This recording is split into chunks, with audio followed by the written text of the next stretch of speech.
There are many museums, memorials, and educational institutions around the world dedicated to Holocaust remembrance. But the Vienna-based Centropa organization has developed a special method of not just preserving memories, but making those memories come alive.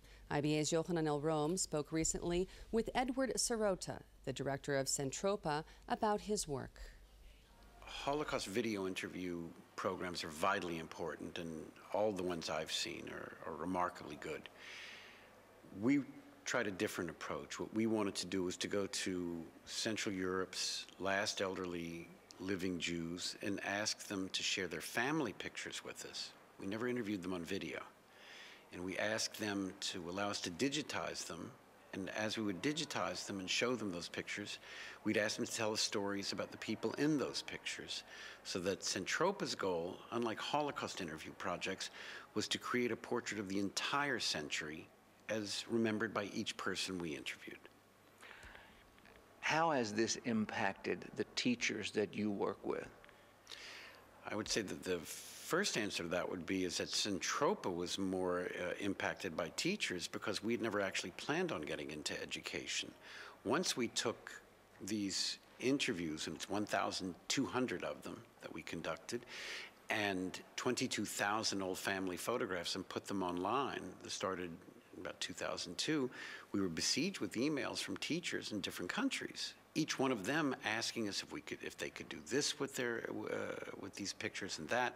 We were so intrigued, and we knew nothing about education, that we started inviting teachers to our office and asked them, in the same way that Mark Twain wrote about Tom Sawyer getting other boys to paint the fence white, we asked teachers to write educational programs for us.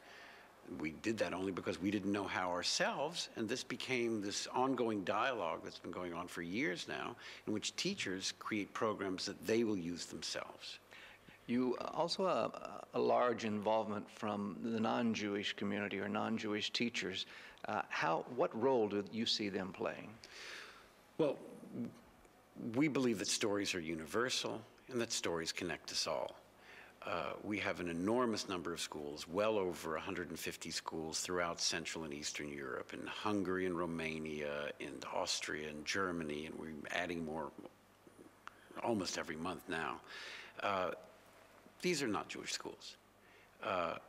Since each one of these stories that we turn into a multimedia film presentation becomes a story of an entire life, teenagers in Hungary and Czech Republic and Slovakia are entranced by them. It's part of their history.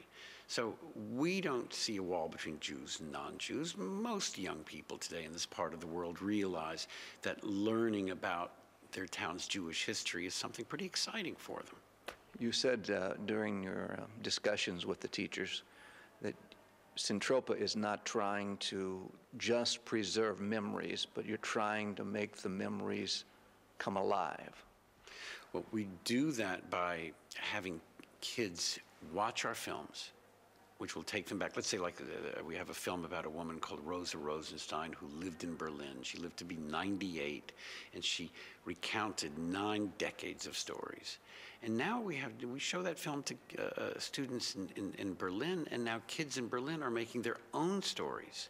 So they're paying it forward. They're taking her memories and turning them into films that they make themselves about Jewish quarter of Berlin, this particular house, that particular person, and they make those stories and they pay it forward for the next generation, we'd like to think.